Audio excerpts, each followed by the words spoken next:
سورہ کہف کی آیت نمبر 60 سورہ کہف کا 9واں رکوع اور 15ویں پارے کا 21واں رکوع۔ اللہ رب العالمین نے ارشاد فرمایا وَإِذْ قَالَ مُوسَىٰ لِفَتَاهُ، اور یاد کرو جب موسیٰ نے اپنے خادم سے کہا۔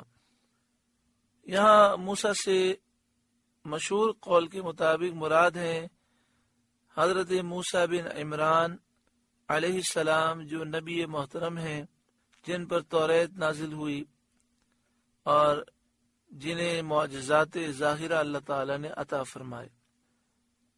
لیکن اہل کتاب یہ کہتے ہیں کہ یہاں موسیٰ سے مراد موسیٰ علیہ السلام نبی نہیں ہیں، بلکہ موسیٰ بن ماسان ہیں، جو نبی نہیں تھے، ایک فرد تھے جن کا تعلق بنی اسرائیل سے ہے۔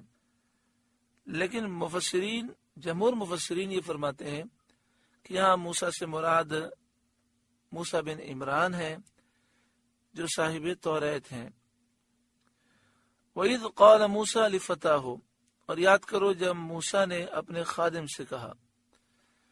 حضرت موسیٰ علیہ السلام کے یہاں جو خادم مراد ہیں وہ ہیں حضرت یوشع بن نون، جو حضرت موسیٰ علیہ السلام کی خدمت اور صحبت میں رہتے تھے اور آپ سے علم حاصل کرتے تھے، اور آپ کے بعد آپ کے ولی عہد ہیں۔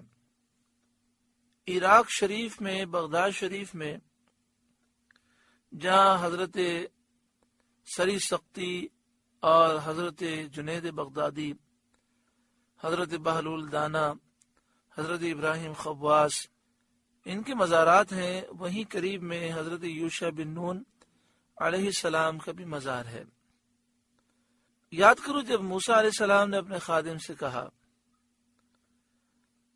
لا ابرح حتی ابلغ مجمع البحرین، میں باز نہ رہوں گا جب تک وہاں نہ پہنچوں جہاں دو سمندر ملے ہیں۔ دو سمندر ملنے کی جو جگہ ہے اس سے مراد بحر فارس اور بحر روم مراد ہیں، اور یہ جانب مشرق میں ملتے ہیں۔ مجمع البحرین وہ مقام ہے جہاں حضرت موسیٰ علیہ السلام کو حضرت خضر علیہ السلام کی ملاقات کا وعدہ دیا گیا تھا، اس لیے آپ نے وہاں پہنچنے کا عزم مصمم کیا اور فرمایا کہ میں اپنی سعی جاری رکھوں گا، کوشش جاری رکھوں گا جب تک وہاں پہنچوں۔ او امدی حقوبہ، یا قرنوں چلا جاؤں، یعنی مدتوں میں چلتا رہوں گا۔ اگر وہ جگہ دور ہو تو میں مدتوں چلتا رہوں گا۔ پھر یہ حضرات روٹی اور نمکین بھنی ہوئی مچھلی زنبیل میں، تھیلی میں توشے کے طور پر لے کر روانہ ہوئے۔ فلما بلغا مجمع بینہما نسیا حوتہما، پھر جب وہ دونوں ان دریاؤں کے ملنے کی جگہ پہنچے اپنی مچھلی بھول گئے۔ وہاں پر ایک پتھر کی چٹان تھی اور چشمہ حیات تھا، تو وہاں دونوں حضرات نے آرام کیا اور مصروف خواب ہو گئے۔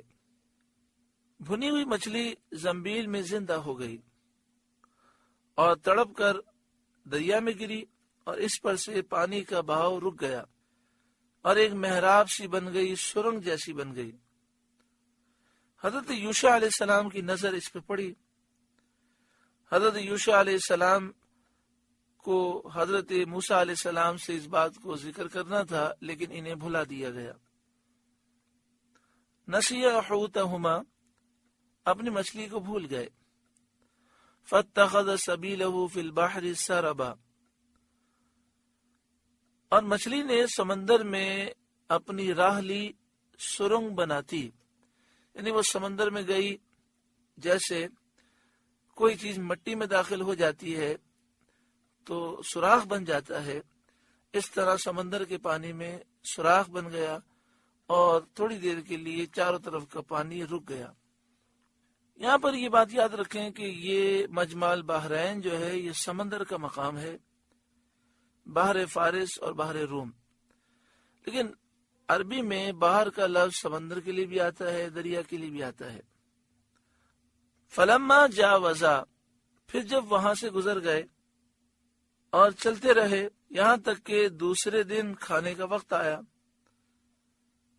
قال لفتاہ، موسیٰ نے خادم سے کہا، آتنا غداءنا، ہمارا صبح کا کھانا لاؤ، لقد لقینا من سفرنا هذا نصبا، بے شک ہمیں اپنے اس سفر میں بڑی مشقت کا سامنا ہوا، یعنی ہمیں تھکن بھی بہت لگی ہے اور بھوک کی شدت بھی ہے۔ جب تک سفر جاری رہا اور مجمع البحرین نہ پہنچے اس وقت تک یہ حالت نہیں تھی، لیکن جیسے ہی مجمع البحرین سے آگے نکلے تو تھکن بھی بہت لگی اور بھوک بھی شدید لگی۔ منزل مقصود سے آگے بڑھ کر جو تھکن معلوم ہوئی اور جو بھوک کی شدت ہوئی، اس میں اللہ تعالیٰ کی حکمت تھی کہ مچھلی یاد کریں اور اس کی تلاش میں منزل مقصود تک واپس ہوں۔ حضرت موسیٰ علیہ السلام کے فرمانے پر خادم نے معذرت کی۔ قال، خادم نے کہا، ارأیت اذ اوینا الی الصخرۃ، بھلا دیکھیے تو جب ہم نے اس چٹان کے پاس جگہ لی تھی، ہم نے وہاں آرام کیا تھا، فإنی نسیت الحوت، تو بے شک میں مچھلی کو بھول گیا، وما انسانیہ الا الشیطان ان اذکر، مجھے شیطان ہی نے بھلا دیا کہ میں اس کا مذکور کروں، یعنی مجھے اس کا ذکر آپ کے سامنے کرنا تھا لیکن شیطان نے بھلا دیا۔ واتخذ سبیلہ فی البحر عجبا، اور مچھلی نے تو سمندر میں اپنی راہ لی، عجبا اچنبا ہے، یعنی تعجب انگیز انداز میں، ایسے انداز میں وہ سمندر میں گئی کہ اس انداز پر تعجب ہے کہ سمندر کا پانی رک گیا اور سرنگ بن گئی۔ قال ذالک ما کننا نبغی، موسیٰ نے کہا یہی تو ہم چاہتے تھے، کیونکہ ہمیں یہ بتایا گیا تھا کہ جہاں یہ مچھلی زندہ ہو جائے گی اور سمندر میں چلی جائے گی اسی کے قریب حضرت خضر علیہ السلام ہوں گے۔ فارتدا علی آثارہما قصصا، تو پیچھے پلٹے اپنے قدموں کے نشان دیکھتے۔ حضرت خضر علیہ السلام چادر اوڑھے آرام فرما تھے۔ لفظ خضر 3 طریقوں سے لغت میں آیا ہے، خا کے نیچے زیر اور ضاد ساکن خضر، خا پر زبر ضاد ساکن خضر، خضر، اور خا پر زبر اور ضاد کے نیچے زیر خاضر، تو یہ تینوں طریقے سے پڑھا جاتا ہے، خضر، خضر، خضر۔ یہ حضرت خضر علیہ السلام کا لقب ہے اور اس کے معنی ہوتے ہیں سبزہ۔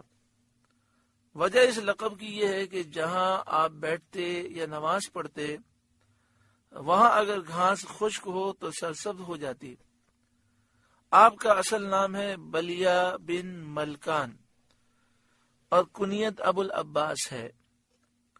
بعض بزرگوں نے لکھا کہ جو حضرت خضر علیہ السلام کا نام اور کنیت یاد رکھے اس کا خاتمہ ایمان پر ہوگا۔ تو آپ کا نام ہے بلیہ بن ملکان، با لام یا الف، بل یا، بن ملکان، میم لام کاف الف نون، ملکان، بلیہ بن ملکان، اور آپ کی کنیت ہے ابو العباس۔ ایک قول یہ ہے کہ آپ بنی اسرائیل میں سے ہیں، ایک قول یہ ہے کہ آپ شہزادے ہیں۔ آپ نے دنیا ترک کر کے زہد اختیار فرمایا۔